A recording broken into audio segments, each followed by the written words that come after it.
Hello my dear student, welcome to potential study IQ।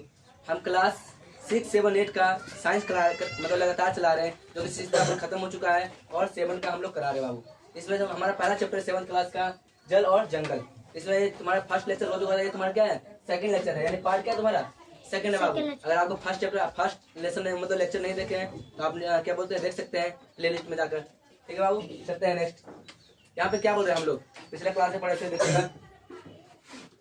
पहले तुम्हारा क्या बाबू, भूमिगत जल एवं महत्वपूर्ण स्रोत। भूमिगत जल क्या होता है? इसका महत्वपूर्ण स्रोत का मतलब कहाँ से भूमि जल के मतलब भूमि के नीचे जल आता है। ठीक है, ये हम लोग जानेंगे। भूमिगत का अर्थ ही होता है भूमि माने जमीन और गत माने नीचे, यानी जमीन के नीचे का पानी। ठीक है, समझ में आ रहा है इतना? क्या आप लोग देखिएगा यहाँ से तो ना, भूमिगत जल एवं महत्वपूर्ण स्रोत देखिएगा। तो पहला आता है क्या? भौम जल स्तर किसे कहते हैं? पहली बात भौम जल स्तर। ठीक है, देखिए भौम जल स्तर क्या होता है ये समझिएगा। जमीन के अंदर, जमीन होता है ना बाबू, देखिए तुम्हारी जमीन है। ठीक है, तो जमीन के अंदर पाइप डालने के लिए बोरिंग करते हैं समय। ठीक है बाबू, क्या करते समय? बोरिंग करेगा।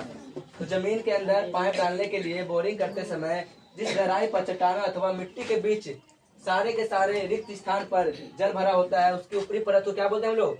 भौम स्तर कहते हैं। भौम स्तर समझ में आया क्या? देखिए क्या बोल रहे हैं यहाँ पे। मान लीजिए बाबू, इधर इधर देखिए फिगर को, ये तुम्हारी जमीन है। ठीक है, जमीन के अंदर तुम्हारे इधर दिख रहा क्या? रेड कलर में, इसे मान लीजिए पत्थर है बाबू। ठीक है, तो पत्थर में भी तुम्हारा पत्थर यहाँ भी, तो यहाँ ही पत्थर होने के बावजूद यहाँ क्या पानी है। ठीक है, तो इसी लेयर में जो आता है, अब ये तुम्हारा क्या हैंडपंप है, जो कल बोलते हैं हम भाषा में।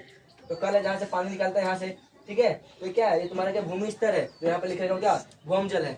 और इसकी एक निचली परत होती है, उसी को हम लोग क्या बोलते हैं? जल भर कहते हैं। तो इसका परिभाषा हम देखेंगे। ठीक है, ये तुम्हारा क्या भौम जल का, ये तुम्हारे यहाँ फोटो में दिखाई दे रहा है। ठीक है, चलिए नेक्स्ट यहाँ पे क्या बोल रहा है, फिर से समझिएगा इसको अच्छी तरह से समझिएगा। ठीक है, देखिएगा जमीन के देखो, जमीन के अंदर पाइप डालने के लिए बोरिंग करते समय जिस गहराई पर चट्टाने अथवा मिट्टी के बीच सारे के सारे रिक्त स्थान, तुमने खाली जगह रिक्त स्थान पर जल भरा होता है, उसकी ऊपरी परत को हम लोग क्या बोलते हैं? भौम जल कहते हैं।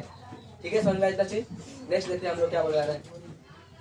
दूसरा पॉइंट, यह स्तर पृथ्वी के सतह से 1 मीटर अंदर से लेकर क्या बोल रहा है? अनेक मीटर गहराई तक जाता है। अनेक माने अनगिनत, यानी अनंत, बहुत दूर तक, बहुत गहराई तक जा सकते हैं। 1 मीटर अंदर से लेकर अंदर बहुत तक। और 1 मीटर में मतलब कितना किलोमीटर होता है बाबू?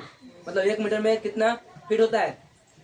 3 फीट। तो 1 मीटर में बाबू 3 फीट होता है। ठीक है, ठीक है, यहाँ देखिएगा, यहाँ पे तो लगभग 3 फीट की गहराई से लेकर अंदर जितना जा सकते हैं सब में तुम्हारा क्या भूमिगत जल मिलेगा। समझ में आ गया चीज? आगे चलते हैं।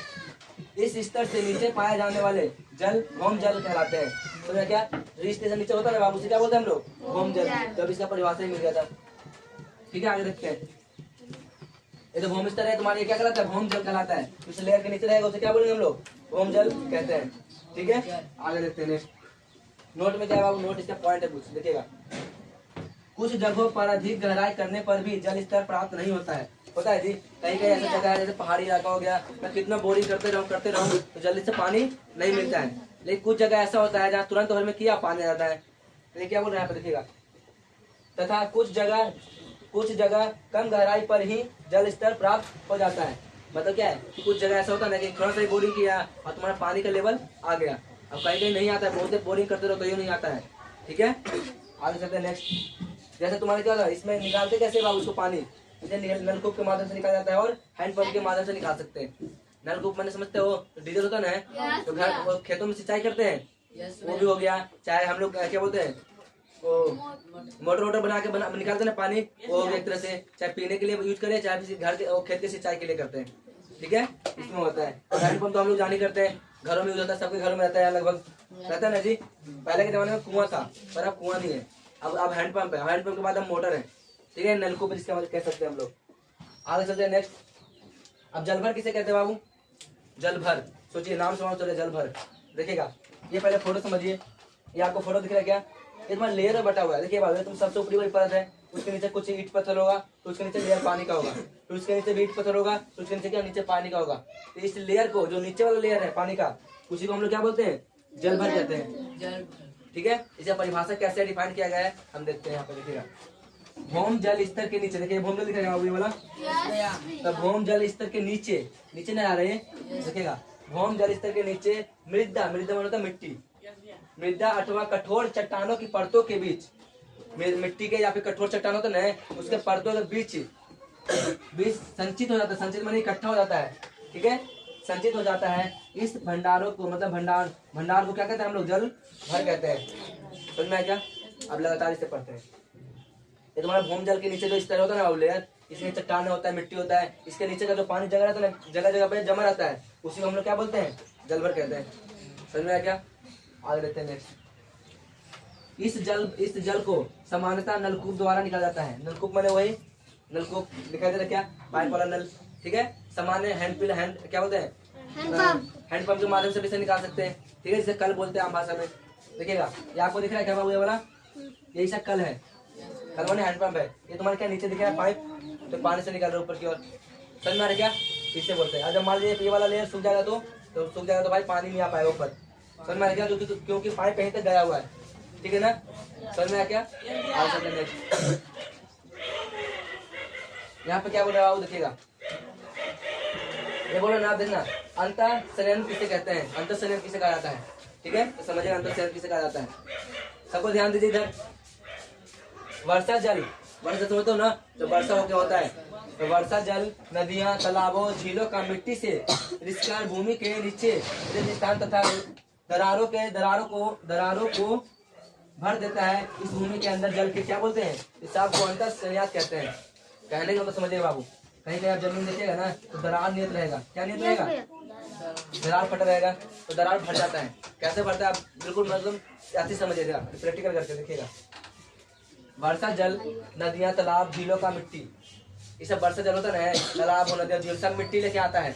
अगर धीरे धीरे तो मिट्टी लेकर आता है, मतलब मिट्टी से रिसका भूमि के कारण, क्या है, रिसकर भूमि के नीचे, रिसकर माने पेश कर। समझ में क्या? जैसे मान लीजिए यहाँ पे दरार है बाबू, इधर से तुम्हारा पानी लेके आया तो रेस मतलब रिसकर माने पेश कर, तो पेश कर क्या कर रहा है, एक तरह से रिक्त स्थान तथा दरारों को भर देता है। रिक्त स्थान माने खाली जगह को या दरार को क्या करता है, वो भर देता है।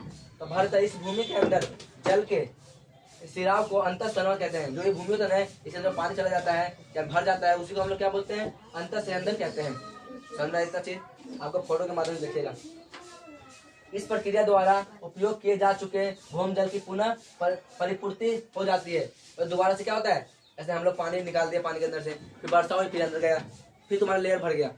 समझ में आ गया? जैसे बारिश नहीं होता है तो बारिश हुआ, पानी नीचे गिरा, फिर हम लोग पानी से निकालना शुरू, कल से निकाले, फिर गर्मी का मौसम आया, फिर उड़ गया, फिर बारिश फिर गया, तो क्या एक तरह से फिर से रुसावत हो जाता है, पुनः दोबारा होता रहता है, ठीक है। आगे चलते हम लोग, आप फोटो देख सकते हैं। ये तुम्हारा क्या है, भूमि जल है, तुम्हारा जल भर है, ये तुम्हारा फोटो है, डायग्राम एक तरह से। ये तुम्हारा ऊपरी परत है और तुम्हारा हैंडपंप है। ये किसी का घर भी हो सकता है, ये जंगल के एरिया टाइप का है, ठीक है, पहाड़ साइड में। ये तुम्हारा नदियां दिख रहा है वाला हिस्सा ब्लू कलर में, नदियां, ये सब घास है, ऐसा पहाड़ है जो अंदर है, मतलब चट्टाने है, मिट्टी है। समझ में आ रहा क्या? तो आज लेक्चर इतना ही रहेगा बाबू। वीडियो अच्छी लगे तो लाइक करेगा, सब्सक्राइब भी करें और शेयर जरूर करें ताकि और भी स्टूडेंट पढ़ सकते हैं, ठीक है। और मैं लाइव आपको नहीं दिखा सकता क्योंकि मेरे सब्सक्राइबर उतने नहीं है कि आपको लाइव वीडियो दिखा सकूं, तो आप लोग सपोर्ट करिए ताकि सब्सक्राइबर बढ़े और मैं लाइव वीडियो दिखा सकूं। और कोई डाउट होगा तो कमेंट बॉक्स में कमेंट कर दीजिए कि सर यहाँ पे समझ नहीं आया, मैं आपको कमेंट का जवाब दूंगा, ठीक है बाबू। तब तक के लिए